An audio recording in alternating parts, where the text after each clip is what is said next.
పెదరావూరు జిల్లా పరిషత్ ఉన్నత పాఠశాలలో తెలుగు ఉపాధ్యాయుడు నాగేశ్వరరావుపై జిల్లా కలెక్టర్కు విద్యార్థులు ఫిర్యాదు చేసిన నేపథ్యంలో అధికారులు విచారణ చేపట్టారు. పాఠశాలకు చెందిన 9వ తరగతి విద్యార్థినులు షేక్ యాస్మిన్, బి అవంతిక, ఎన్ సుప్రజలు కలెక్టర్ కార్యాలయంలో ప్రజా సమస్యల పరిష్కార వేదికలో నేరుగా కలెక్టర్కు ఫిర్యాదు చేశారు. తెలుగు ఉపాధ్యాయులు నాగేశ్వరరావు బోధన సరిగా లేదని, ఆయనను బదిలీ చేయాలని ఫిర్యాదు చేశారు. విద్యార్థుల ఫిర్యాదుపై స్పందించిన కలెక్టర్ విచారణకు జిల్లా విద్యాధికారిని ఆదేశించడంతో ఆమె ఆదేశాల మేరకు తెనాలి జిల్లా ఉప విద్యాధికారిని శాంతకుమారి, మండల విద్యాధికారి డాక్టర్ ఎం లక్ష్మీనారాయణ పాఠశాలలో విచారణ చేపట్టారు. తరగతి గదిలో విద్యార్థులతో మాట్లాడగా వారు ముక్తకంఠంతో తెలుగు ఉపాధ్యాయుని బదిలీ చేయాల్సిందేనని కోరారు. తెలుగు బోధనలో లిఖితపూర్వకంగా ఆయన చేసిన తప్పిదాలను వెల్లడించారు. దీంతో స్పందించిన అధికారులు నాగేశ్వరరావును జిల్లా విద్యాధికారి కార్యాలయంలో రిపోర్ట్ చేయాల్సిందిగా ఆదేశించారు. అలాగే పాఠశాలలో ఉన్న ఉపాధ్యాయుల్లో ఒకరిని తెలుగు బోధించేందుకు సర్దుబాటు చేశారు. విద్యార్థుల సమస్యపై సకాలంలో స్పందించిన హెడ్ మాస్టర్కైతే సరళను కూడా హెచ్చరించారు.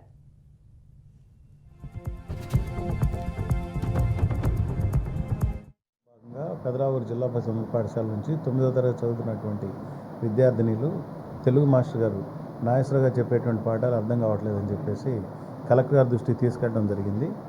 మరి వెంటనే డిఓ గారు, కలెక్టర్ గారు స్పందించి ఉప విద్యాశాఖ అధికారికి, మండల విద్యాశాఖ అధికారి మాకు ఆదేశించడం జరిగింది. ఈరోజు ఈ పాఠశాలను సందర్శించడం జరిగింది.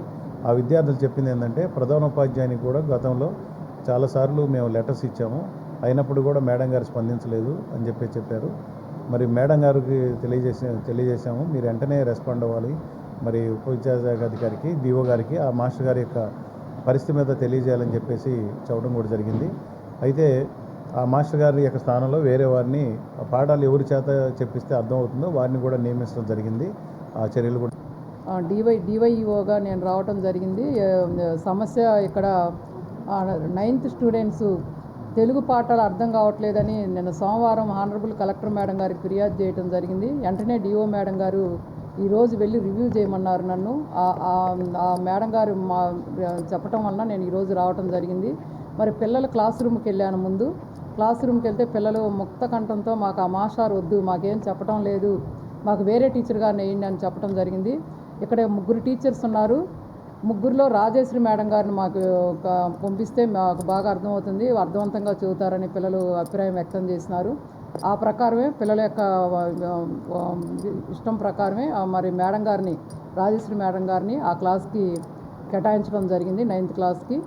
మునుముందు ఇటువంటి సమస్యలు పునరావృతం కాకుండా చూసుకోవాల్సిన బాధ్యత పాఠశాల లెవెల్లో హెచ్ఎం గారిపైనే ఆధారపడి ఉంది. కాబట్టి హెచ్ఎం గారు కూడా అవేర్నెస్గా ఉండాలని నేను చెప్పడం జరిగింది. పిల్లలకి నుంచి నోటీస్ ఏమొచ్చినా కూడా వెంటనే స్పందించి ఇలాంటి పునరావృతం కాకుండా చూసుకోగలరా. నాకు అతిపెద్ద యాక్సిడెంట్ జరిగింది, వినండి, యాక్సిడెంట్ జరిగింది.